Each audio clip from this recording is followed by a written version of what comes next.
Fans, welcome back to Gills in the Blood TV. Slightly different Gills in the Blood chats to this evening. It's not a footballer himself. As you can see from the screen, it is the son of our former manager, the late Justin Edinburgh. Charlie has agreed to come on and talk to me tonight about his dad the footballer and his dad the person. So like I say, a slightly different chat. First of all, Charlie, I appreciate you taking time out of your self-isolation as it is at the moment to come on and have a chat with me. No How you problem keeping in these weird times? Yeah, no, I appreciate you having me on, Matt. It's obviously strange times for everybody. I think I think me and you just spoke previously before coming on here, missing football dearly, and it's very strange times. It almost feels like the season's already done and dusted, but there's still plenty of games to go, and it's driving me mad, to be fair. Missing him in and around the house, definitely a lot now. Just me, my mum and my sister at home. So just missing that male company, to be honest, and just to even chat football, So to be on here with you tonight and talk about some football and some memories is a nice way to break it up, I guess. Oh, excellent. Well, I'm glad I'm helping in a small way. And like I say, I do appreciate you coming on. So we'll go right back to your childhood then, I suppose.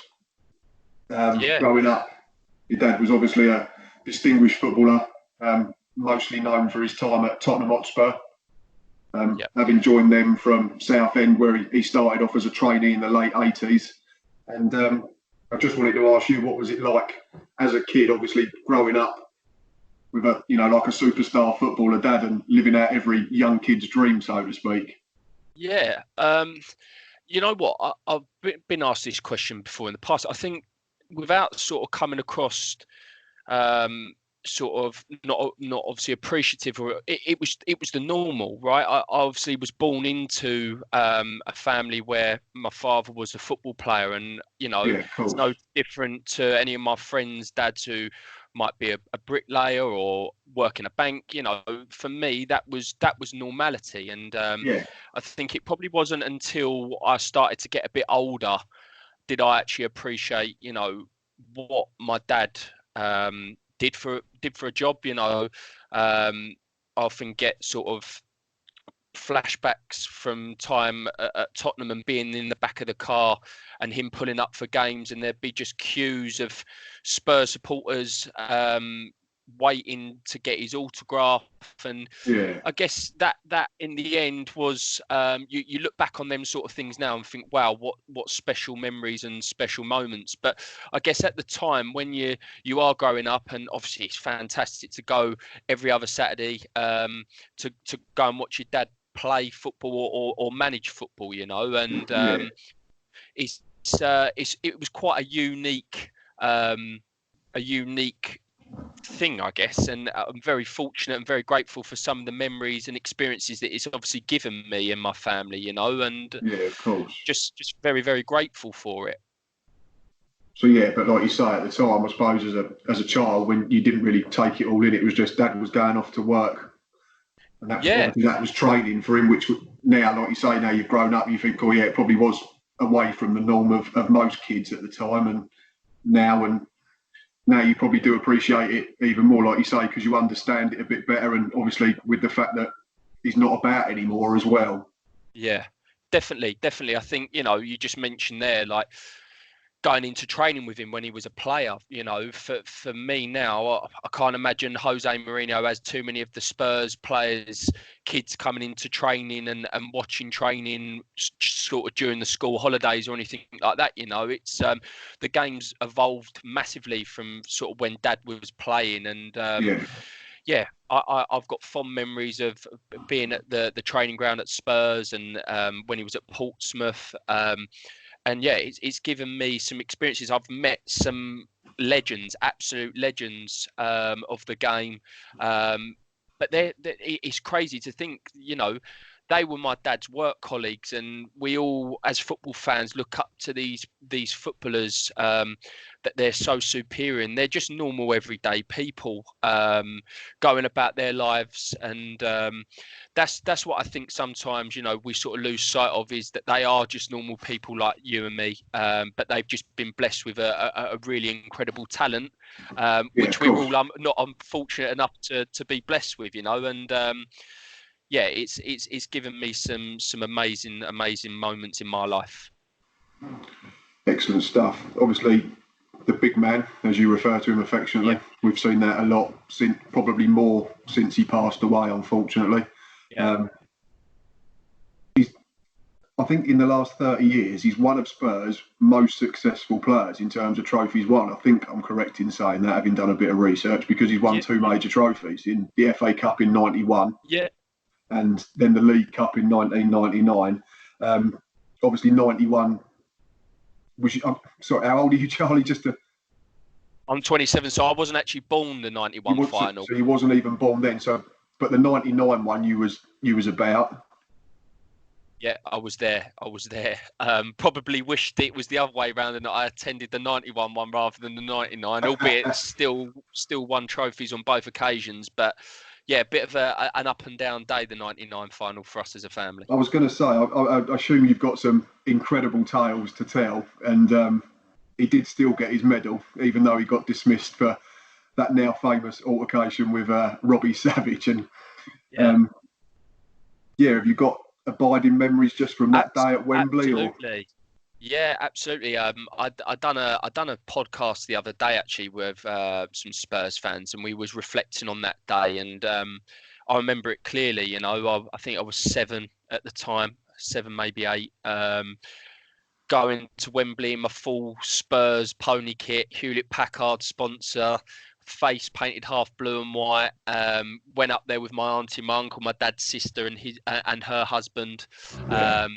And because obviously Dad had stayed in the team hotel the night before, and I wasn't actually able to sit with my mum. My mum was sort of sat with other sort of wives and girlfriends of players in a separate area to where we were sat. But obviously, as a young kid, going to, I loved the old Wembley. I used to do Martin Allen's soccer schools back in the day, and I remember we used to go on sort of a day tour to Wembley, and the old Wembley for me will never be trumped. You know, it was a special place, and to go and see my dad play there was some feat, and right up there, you know, in terms of my greatest memories of Dad. But yeah, I just remember the noise of the place. You know, obviously not as many people in there as you can get in the new Wembley, but just so loud. Like 7, 8 years of age, just hearing the roars of, you know, Leicester and Spurs fans, and just the excitement. You know, of course.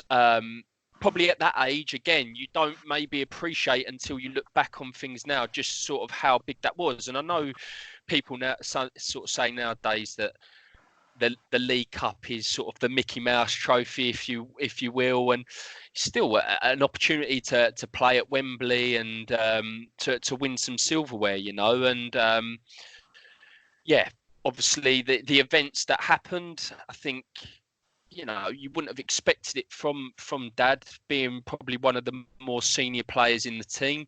But I think Savage on that sort of given day he played the occasion well, and was getting the better of not just Dad but other players. I recall some other sort of altercations during that game where he was nibbling away at people. And look, I've watched the clips of that game back on numerous times, and I'm going to say it as my dad's son, you know, I think looking back at it, yes, you know, you can't raise your hands in football. You're gonna get punished for it. But the tackle from Savage, which led to that, I think, you know, given the occasion,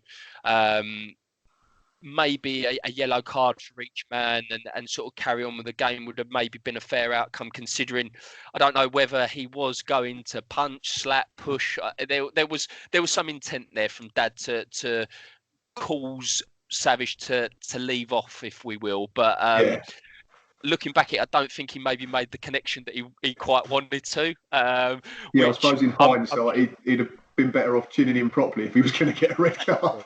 Exactly that. And, you know, I think in the end, you look back at things, and that was one of Dad's big regrets, you know. And I think ultimately, had the result not gone in Spurs' favour, he would have felt a massive weight on his shoulders and a lot of responsibility for perhaps them not going on to win the trophy. But I think, you know, sort of bittersweet in the end.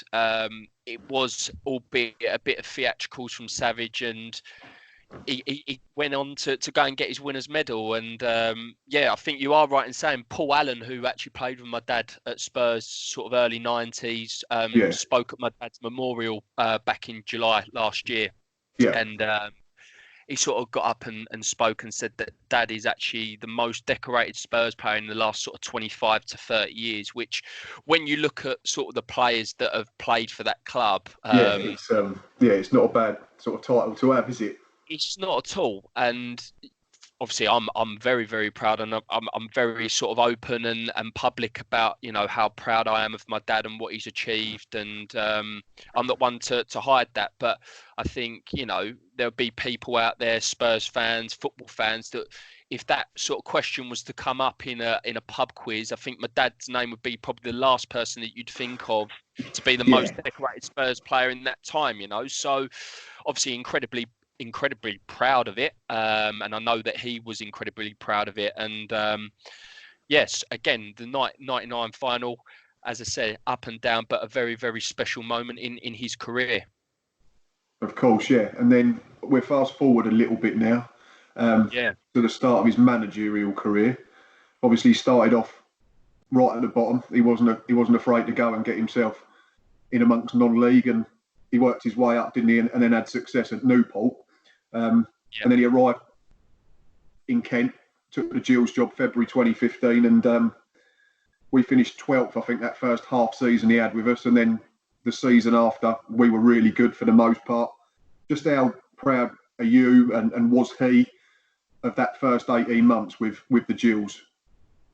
Yeah, I think, you know, looking back on his managerial career, which obviously was cut short in the end, I think, you know, some of his best times in the dugout were spent with Gillingham. And I know with the sort of success that he had at Newport and the sort of project that he'd sort of attacked there, I knew that it was going to take a big club, and Gillingham is a big club, to sort of lure him away from Newport. And I don't say that lightly, because what he worked at Newport was nothing short of a miracle, you know. They were sitting sort of second from bottom in the National League, and then got onto an FA Trophy final, and then got on promoted the following season. I think they were massive outside odds to even be anywhere near the playoffs. So I know that he enjoyed his time at Newport, and it was going to take something really special to put him away. And Gillingham was that club. And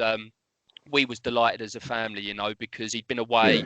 We stayed in Essex. We didn't sort of move down to Wales, and he was doing a lot of miles, and he was just pleased to, one, be back at home, because he was a massive family man. But I know sort of the work that he'd done with Gillingham in the time that he was there, he was very, very proud of. And look, obviously that sort of season,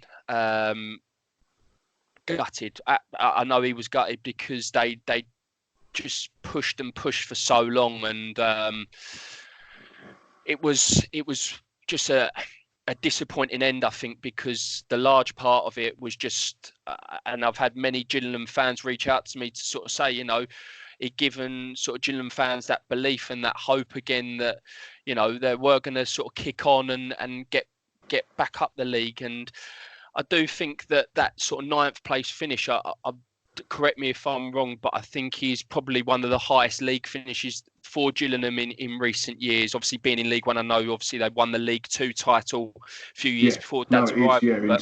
In terms of divisional position, it's right up there. I think it was the best position we'd had in about a decade, because obviously it's 15 years now since we dropped back out of the Championship as it is now, and then we'd been yo-yoing for a few years between League Two and League One, and obviously we'd consolidated a little bit after winning the title. But yeah, and you've touched on my next question, which was that 2015-16 season, and you've said about belief, dreaming, allowing us fans to dare to think we might be able to get back into the second tier. And yeah, that was down to your old man and down to Kerr's assistant as well. And obviously the players, they played a big part in that. Just how disappointed was he that the end? You've already sort of answered that, but how much did that affect your dad, if at all, moving into the season after 2016-17? I think he was never one to sort of shy away from the fact that he wasn't happy with how that had finished.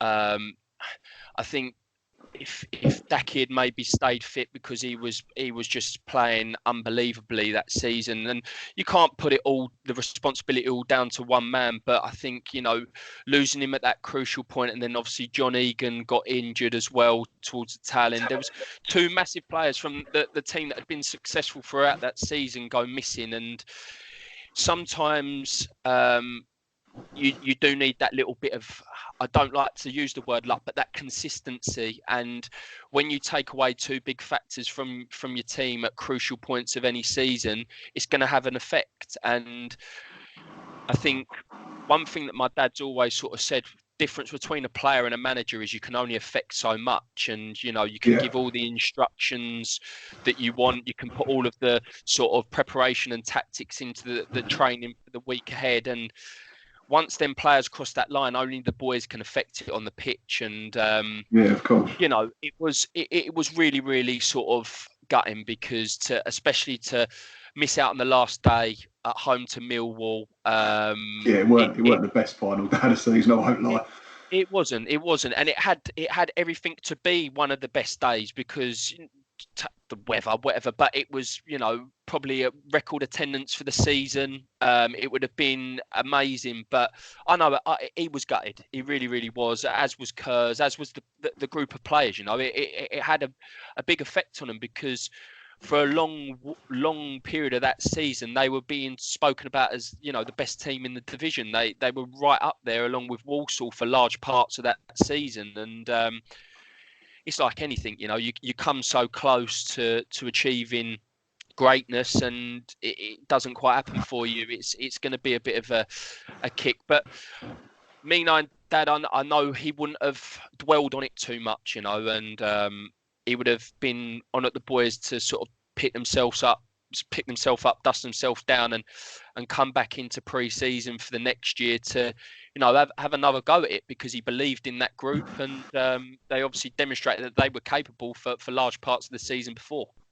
Yeah, you touched on John Egan and Bradley Datt there, Charlie, their injuries. I spoke to Stuart Nelson a couple of nights ago, that we've just put on the YouTube channel, and number one, he's a top bloke, he was a top keeper as well, but he said exactly the same thing about losing them two at the same time, and then they both came back and they were probably both not really fit, and your dad perhaps was playing them when he wouldn't have done if we weren't chasing promotion, or there wasn't so much riding on them last few games. But like you said, 2016-17, we come back in, and the players we brought in that summer were, the pedigree was ridiculous. The likes of Konchesky, Lee Martin, Waggy, Jamie O'Hara, Jet, and it didn't really work out, unfortunately, did it? And then your dad was dismissed in the January.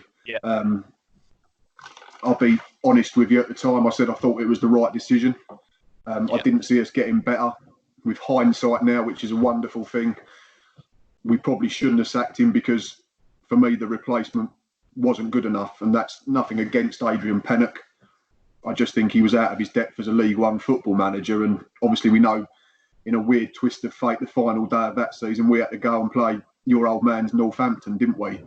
And indeed, we all saw what went on the touchline, and it was all a little bit unsavoury. But your dad then left North. I'm not going to talk about that, because we don't need to. But obviously, then your dad left Northampton for one reason or another, and then went to Leyton Orient.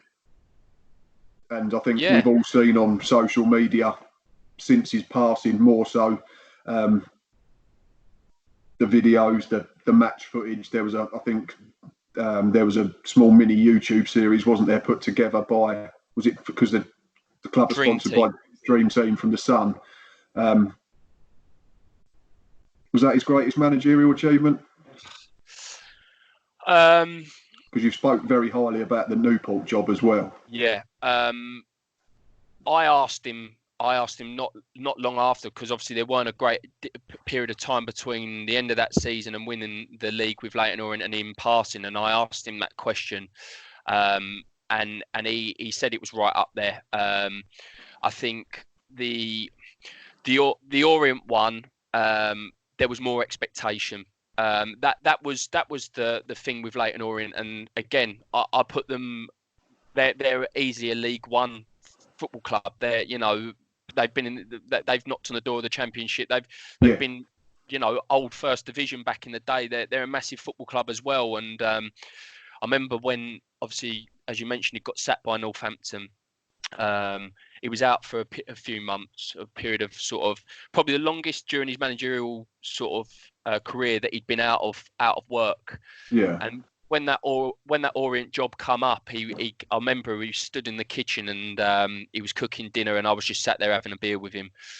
And he went to me, I'm going to put my CV in for the Leyton Orient job. I went, you're absolutely nuts. I went, you've worked so hard to establish yourself as a football league manager. You mentioned earlier on, he'd done the nitty gritty non-league, built his way up. He'd earned his stripes with sort of getting Newport into the league. Then had a successful spell with Gillingham. Thought he'd done well at Northampton. He'd done his remit. He kept him in the league, and then obviously only got 4 games the next season. I don't agree with it, but everyone's entitled to their opinion. And then to go into sorry to interject there, Charlie. Did you agree with what was your thoughts and your dad's thoughts when obviously Paul Scully dropped the axe on him? Disappointed, I think. Definitely. Listen, I'm not going to sort of publicly sort of air Dad and Paul's conversations. No, of course, and I wouldn't expect you to. No. I just think that there was sort of a level of, well, from what I've achieved, as I sort of said, we just missed out last year. There was a bit of a dip. There was, and there's no shying away from that. Results weren't great, but I think Dad, being the character he was, and with that group, backed himself to put it right. And obviously, look, fans are going to think, time's against us here. The longer this period goes on, the more sort of trouble we're going to get in. And I just think for Dad, he was disappointed in sort of the manner and how it had all come about. And fans all have sort of said to me, distasteful from your dad not shaking Pennock's hand and stuff like that. Supporters don't know that Pennock and his then staff was sort of sitting in the stands whilst Dad's sort of period of sort of bad fortune was going on. And Dad wasn't that character. He'd never sort of sit and turn the knife and stab somebody in the back like that. And right. It was sort of, I feel that Dad felt that he'd been let down, considering what he'd given to the football club, whether or not fans were a lover of him or not.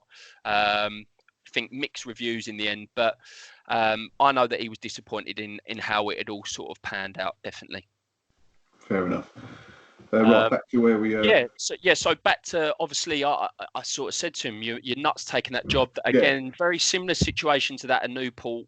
They were sitting in the relegation zone. I think they'd gone 15 games without a win. A team, again, shot of confidence. And I think it takes, I say it, a brave man to put your sort of reputation and your potentially managerial career on the line, because I do feel that obviously off the back of the sort of embarrassment of Northampton, to then go into potentially another job where if you don't get it right, you could be staring back down the barrel of you've got to work your way up again, which he obviously wasn't shy from doing. And it was right up there with the Newport achievement, winning the league with Leyton Orient, but I think it was for him a title that went right down to the wire. But again, it was that level of expectation which maybe sort of slightly edged it, because with Newport there probably wasn't that expectation for him to get him promoted, whereas Leyton Orient from day one demanded right, well, not demanded, but the supporters' expectations was to get back in the league, yeah, like the Lutons that have been in that league, like, you know, there's teams that have been stuck in that conference for a long period of time, and he backed himself and he got them up. And I still remember that. I still see that video. It goes round from time to time in the changing room afterwards, where he says, "Enjoy today, enjoy tomorrow, the next day, the next day, the next day, Thursday, Friday, we're getting on the plane." And then there's like a big bundle, and I think that probably, for me, summed up how well he was liked in that Leyton Orient dressing room. Yeah, absolutely. You know, I still keep in contact with a lot of players that Dad's managed. You know, I was actually, you mentioned him earlier on. I was actually having a conversation with Lee Martin on Instagram a couple of weeks back. So I do speak with a lot of players that played with Dad, worked under Dad, and you know, for me, it fills me with so much pride and comfort to know just how highly regarded he was by people. And yeah, like you say, that footage is very, very special, because I think it just shows a togetherness and you know, a real sort of happiness of what they achieved together, you know. Because he didn't change anything really. He added a couple, but that core of players was the same group that he took over when they were sitting 22nd, 23rd in the National League, and he just managed to convince them players to believe in himself, and just shows you what a little bit of sort of arm around the shoulder can do sometimes. And a lot of, as I say, a lot of people that have played under him have said what a great manager he was, and would always get the best out of people. And I look at a lot of the players that he's worked with throughout his career that have gone on to sort of kick on. You know, I'm talking about from times in non-league. You've got players like Lee Tomlin, who's now playing for Cardiff City from when he was at Rushden Diamonds. Yeah. Your John Egan's, your Bradley Dacks, you know. They're just a couple of names that come to mind. Lee Evans, who was at Newport with him, has gone on to play at Wigan, like decent Championship players, but he sort of had that effect on people. And a lot of, I speak to Daki quite often, you know, very close with Josh Wright, and just I speak to Josh quite a bit on Twitter still. He's a top bloke. He was the first person we interviewed for the channel, actually, Josh. Yeah, he's what an impact he had on their careers as well, you know. And for me, I as I say, I like to talk about my dad as a normal human being. As you know, I'm sure you'd be proud of your dad if you heard some of his team saying what an impact he'd had on their career. Exactly, you know? It's just that your dad lived his life in the public eye, whereas most people's dads don't. It's no different. He's still dad. Yeah, exactly. So obviously, over the moon. Obviously, was a very, very special moment seeing him win the league at Brisbane Road, and then obviously got the trip out to Wembley, which I guess was the icing on the cake. But they didn't obviously end up beating Fylde in the final, which was a bit of a disappointment, because I know how much he wanted to do the double. I think Martin O'Neill was the last person to do that with Wycombe Wanderers, the sort of National League and FA Trophy double. So again, he always sort of set his expectations high, and he, you know, they went into that sort of trophy game off the back of, I think, 2 or 3 weeks off from having won the league, because there was that gap. You obviously have all the Football League playoffs in between that period. So, yeah, a great time spent at Leyton Orient, and obviously amazing club, as are all the clubs that Dad's represented, you know. And the sort of outpouring and everything that we've had has just been overwhelming. It really, really has. Well, that brings us on. Obviously, we have to then move forward, unfortunately, a month. And I think we first saw the news, obviously Twitter these days, it breaks everything before everything else. And we saw the tweet from Orient that he'd been taken into hospital. And at the time, obviously, no one knew why or what for. And I think I messaged you on Instagram and said, thinking of you and your dad, and hope it's nothing too serious. And there was pictures of him, obviously, at the Champions League final the week before, watching Tottenham, enjoying himself, having a beer, dancing about. And then, obviously, we got the news a couple of days after that he'd passed away. And, I mean, as fans who didn't even know him as Justin Edinburgh the man, rather than Justin Edinburgh the footballer and the football manager, it was difficult to take in, I'm not going to lie. And we produced I produced a tribute video at the time, and I ummed and ahed whether to do it because I didn't know whether it was in the right taste or it was too soon or whatever. And just how have you even still now, like sort of 10 months on, not come to terms with it, but even taken it in properly? Or I don't think I do and I don't. I think, I'll never understand why. I think I've come to a bit of a realization. I used to be a big believer in what will be, but I don't believe in that anymore, and unfortunately, as we're experiencing with the current climate, there's people that are losing their lives without sort of any underlying conditions or any sort of warnings, and it was obviously tragic, and I just couldn't believe when I first got the call from my mum to sort of say that she thought Dad had a heart attack, and I was just like, he's 49 years of age. He's looked after himself. He hasn't sort of. He was an athlete. He was fitter than me. He was training with me for the marathon. He couldn't actually run the marathon in the end, and good job he bloody didn't, because we probably got a couple of extra months out of him. But he had a knee injury, so he was fit. He looked after himself, and I don't think I'll ever understand it. I don't ever think I'll get my head around it. I'm consumed constantly thinking about him, thinking all different things. You have good days, you have bad days. We're certainly starting to have a lot more good days, because I know that I've been very open. He was a very positive person. He was a very he wouldn't want us as a family sort of, I guess, dwelling on it too much. He'd want us to sort of move forward with our lives, and we're trying to do that the best way we can, and 10 months for some people is a long time, but I don't know, sometimes it feels like 10 days, sometimes 10 weeks, sometimes 10 years,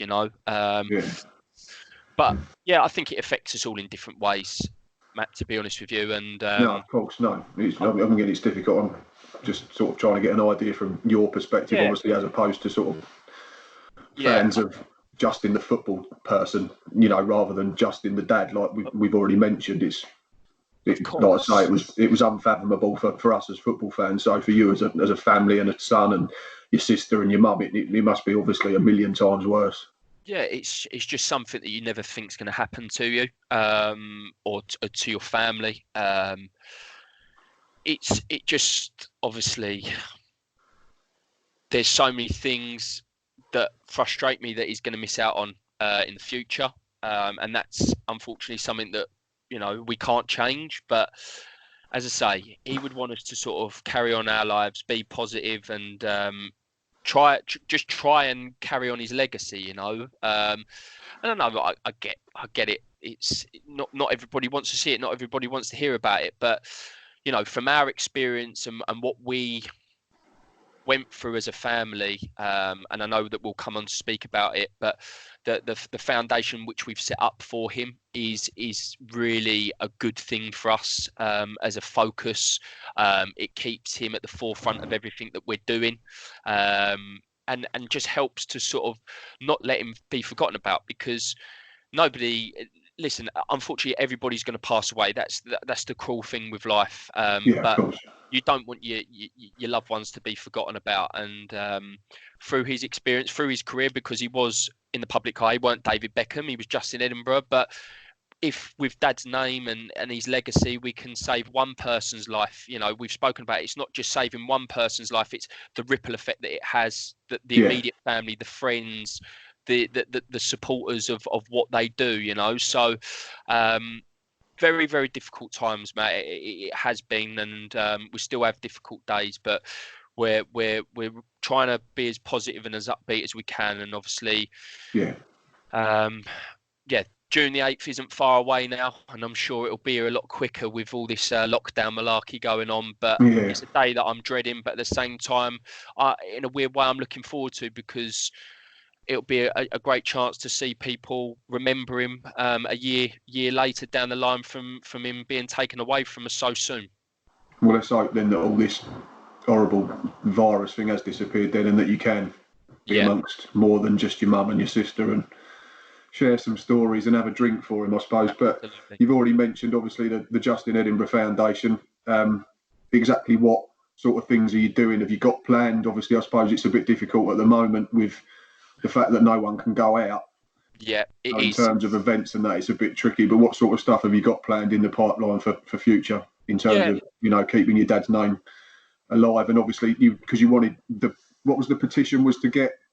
So we're gonna campaign for a law change. Obviously, at the moment, that's going to be put on hold because I think that'll get pushed right to the bottom of the poll, considering all of the other bits and pieces you've got going on. But we want to campaign for a law change. So just to give you a brief overview, Dad was training in a gym when he had his cardiac arrest. So I don't want to sort of patronize people, but there's a difference between a heart attack and a cardiac arrest. Dad's suffered a cardiac arrest whilst in the gym, so that means his heart completely stopped, and there wasn't a defibrillator in that gym. Now, defibrillator, in hindsight, it might not have saved his life, but in the very early stages of cardiac arrest, it could have given him a better chance. It would have given him a much greater chance, CPR and early shocks from defibs are crucial in those early stages. And what we want to do is to get a law, call it Justin's Law, and campaign so that every health sports facility, so whether that's a golf course, a cricket pavilion, a gym, a swimming pool, is equipped with a defibrillator in the UK, so that listen, it might not ever need to be used. It's like a seatbelt in your car. You might not ever need your seatbelt. You might never have an accident, but it's just there as a precaution.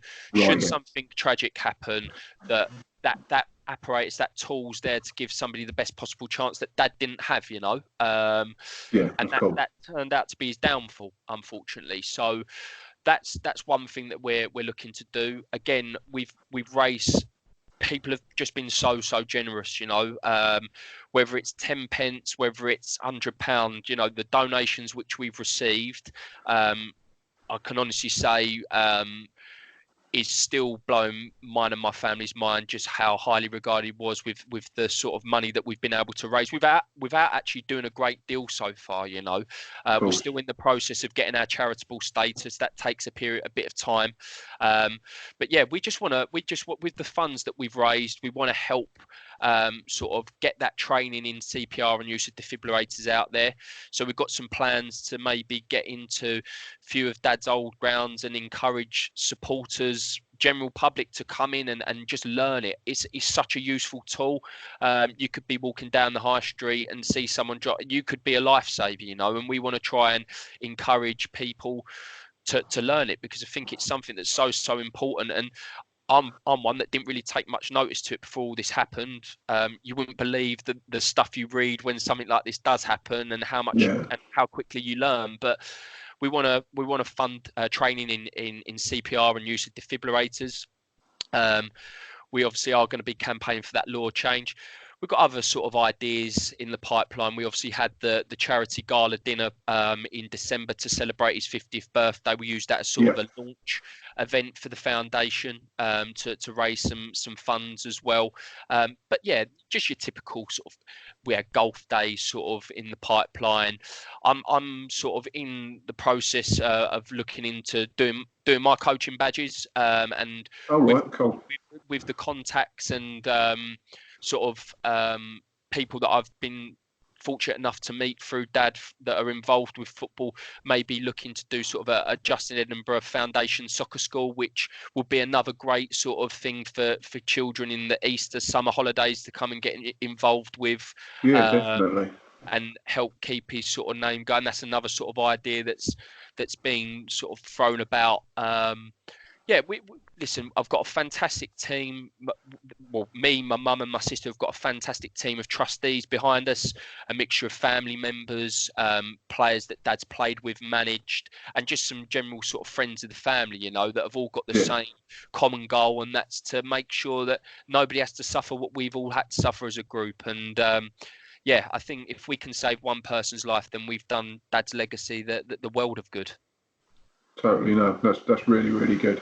Right, that I think brings our chat to an end. I really appreciate you coming on, and obviously I know it's still difficult, and you're probably still expecting to walk through the door and have a beer with him, etc., and that type of thing. So I do really, really appreciate it. It was like I say, I came to you shortly after and said that I'd done the video, and you said you'd watch it, and then I said I'd contact you later on. So it's been a really good chat, reliving obviously your dad's playing career at the highest level and his time with Gills, and I think obviously all the work you keep doing, it'll definitely keep his name going, won't it? So appreciate you coming on, Charlie. You and your family look after yourself, and what I'll do is I'll put a link to the foundation in the description for this video. Brilliant stuff. And Matt, I really appreciate you having me on. And as I say, you've been superb throughout, sort of staying in touch. So thank you for everything. Thank you for the video, and to all Gillingham fans, you know, for your outpouring and support from me and my family. It truly means the world. So thank you very much, and hopefully it won't be too long till the Gills are back out playing. We can see him in action again. And Orient as well, mate. Right, you look after yourself, Charlie. Perfect. Thanks a lot. Take care. Cheers. Cheers, mate. Ta-da. Right, Gills fans, as always, you know what to do at the end of this video. You can comment down below. You can go and make a donation to the Justin Edinburgh Foundation. Like Charlie said throughout that video, if it's £1, if it's £10, it all helps. Comment on Facebook, comment on Twitter, get in touch with Charlie, and we'll be back soon. And until next time, up the Gills.